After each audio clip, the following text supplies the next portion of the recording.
Now, earlier today, it looked like the ceasefire and hostage negotiations between Israel and Hamas were on the brink of collapse. The optimism of the previous day had fallen away as talks ended in Egypt. Both sides blamed each other, with the Israeli Prime Minister Benjamin Netanyahu accusing Hamas of making extreme demands. On top of that, 4 Israeli troops were killed in Hamas rocket fire at a border crossing. Today, Israel appeared to be gearing up for its much trumpeted ground offensive in the crowded southern city of Rafah. Then, about 3 hours ago, came word that Hamas had told Egyptian and Qatari mediators that it would accept their ceasefire proposal. The news prompted an outpouring of joy in Rafah. However, that joy was later tempered when an Israeli source said that Hamas had approved a softened Egyptian proposal that is not acceptable to Israel. The Israeli Prime Minister is under pressure from his hardline coalition members not to agree any deal that would end the war before Israel has wiped out Hamas. I can't describe to you my joy. We left Gaza City. My children have been moved around. My girls have been moved around, living the life of tents, and today we bid farewell to the tents, and I bid farewell to the world. I thank everyone who stood with me, and I thank everyone who stood with Palestine. God is with us. Today the announcement of a ceasefire deal from the negotiating delegation has taken place. I personally am not happy at all. The happiness is lacking. We've only just started to feel secure. Our happiness is lacking. We will go home as families of martyrs. We will mourn. We will go back to a new war, an economic war, a war in education, the war of the people we have lost, the war of our homes that we have lost. No one is happy. These are all feelings beyond our control. We're happy that we will go back to feeling secure. This is happiness that is lacking. Well, the mood of people in Gaza, perhaps a bit premature. For more on what's happening in and around Rafah and the rest of Gaza, I'm joined now on the line by the Israeli ambassador to Nigeria, Michael Freeman. Mr. Freeman, thank you so much for taking the time. I know this has been a ferociously busy period for you, so thank you for taking the time to talk to us. I mean, what can you tell us about this new deal that Hamas has agreed to and about Israel's reaction to it? Well, good evening, Charles, and thank you for having me on your program. It's always a pleasure to be. Hamas have accepted a deal that doesn't exist. They've come on and they're playing a very clever PR game by saying, yep, we accept a deal. The problem is that no one's proposed this deal. What they've accepted is a fictitious deal that they have made up and they've set. The reality is there is no deal there. And we've been very, very clear. Israel has made, according to Secretary Blinken, the American Secretary of State Blinken, an extremely generous offer, which Hamas still hasn't accepted, in order for us to have a ceasefire and for us to get some hostages and to move things forward. Hamas has not accepted that in any way whatsoever. So we are going to continue with the pressure in order to get Hamas to agree to a ceasefire and to release our hostages. Well, I mean, from what we're hearing, Ambassador, the terms that Hamas have agreed to, which has been put to them by the Egyptians, is a so-called softened deal. And I just want to go through it with you just to be sure that we're clear. It is a 42-day truce. It involves the release of 33 hostages, dead or alive,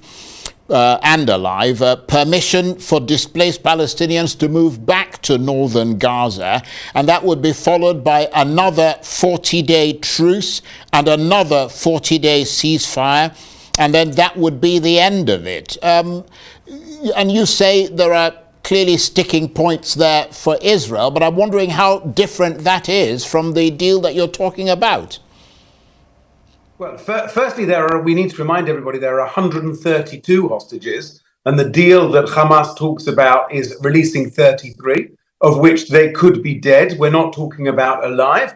Hamas still hasn't told us how many hostages are alive, how many hostages are dead, what condition they're in, any of that information. So when we talk about the deal and Hamas is saying, oh, isn't it great, we're going to release 33, that still leaves 99 in captivity in this plan. In addition to that, the original deal spoke about releasing 3 hostages every 3 days, and then a number of Palestinian terrorists who are being held in Israeli prisons to also be released. What Hamas are proposing now is to say we'll release 3 hostages every week for 6 weeks, and then at the end of that 6-week period, we will have 15 others that if we've decided that the deal is good, we will release those 15. It clearly means that you have to put complete trust in Hamas. You have to trust them that they'll live up to their word. And this is a terror organization that we know we can't trust because they've just slaughtered our people and taken 133 hostages. So it doesn't meet any of our parameters. It doesn't meet any of the basic requirements for releasing hostages. We've said very clearly the 33 hostages, and before that, we said 40 hostages need to be women, need to be children, and need to be elderly, and need to be injured that are all alive. Hamas have said they're not prepared to do that. Well, in the meantime, Ambassador, we're hearing that in the last hour or so, there are protests in Tel Aviv on the highway with protesters lying down, basically calling on Mr. Netanyahu to accept a deal to get the hostages out. I mean, there are mounting angry protests against your government in Israel because they think it's not serious about getting the hostages out, and that it's all about sort of crushing Hamas, and the hostages' lives are secondary to that aim. I mean, do they have a point? There's obviously debate. As a democratic country, you know this, that we have a very, very vigorous democracy and people protest. But the decision today about Hamas was taken by the War Cabinet, and the War Cabinet decided unanimously to reject the so-called Hamas proposal. But at the same time, we've sent a delegation, we're sending to Cairo to carry on negotiating to see if Hamas is serious in any way whatsoever about coming to a ceasefire, or if they're just playing a PR game. And we are going to continue the military pressure, which we believe will lead to the release of hostages. Releasing the hostages is our paramount aim. It's one of our key war aims. Prime Minister Netanyahu said that over and over again. The defense minister has said that over and over again. All members of government have said releasing the hostages is a paramount aim, as is defeating Hamas, because we cannot allow October the 7th. And I think it's important we remind our viewers exactly what happened, that on October the 7th, Hamas, thousands of terrorists came into Israel, murdered, raped, butchered, tortured innocent Israeli civilians, burned people alive, killed them in their beds, in their houses, and kidnapped 250 innocent Israeli civilians. Well, I mean, presumably, Ambassador, when you talk about continuing to put pressure, military pressure on Hamas, I mean, that would inevitably involve Rafah. And let me tell you the international reaction, which I'm sure you're aware of, that's been coming in to your planned operation in Rafah. The EU Foreign Policy Chief, Joseph Borrell, has called the Israeli evacuation order unacceptable and said the international community must act to prevent a ground offensive. Jordan said that another massacre of Palestinians was in the making. Saudi Arabia has echoed that warning. Egypt urging Israel to exercise maximum restraint. And President Biden, who's spoken to Prime Minister Netanyahu about Rafah just, I believe, today, repeated his warning to Israel against an invasion, saying there can't be a military operation there and that America won't back it. I mean, how far will what these countries have to say publicly about this going to be listened to by the Israeli government? The Israeli government listens to all of our friends and all of our allies, but ultimately we're an independent country that need to make decisions in the best interests of Israelis and in the best interest of hostages. We've put off this operation for week after week and month after month in the hope that we would be able to release the hostages through negotiations, that Hamas would come to their senses and would agree to release hostages through a very generous deal. Unfortunately, that's not the case. And we believe the best way to move forward now is to continue pressure. We saw that all the hostages that have been released so far, the 100 hostages that have been released, were released through military pressure. It was only when Hamas felt the military pressure that they decided to make the decision to release the hostages. Even this mythical proposal that they've come up with and they've supposedly accepted has been done by Hamas, is that we are on the brink of launching an operation into Rafah, and that scares them and that worries them, and so all of a sudden they're starting to make noises. We believe that putting more pressure will encourage them, and so far every other opportunity and every other operation, nobody's been able to come to us and say, well, okay, this is how you get your hostages.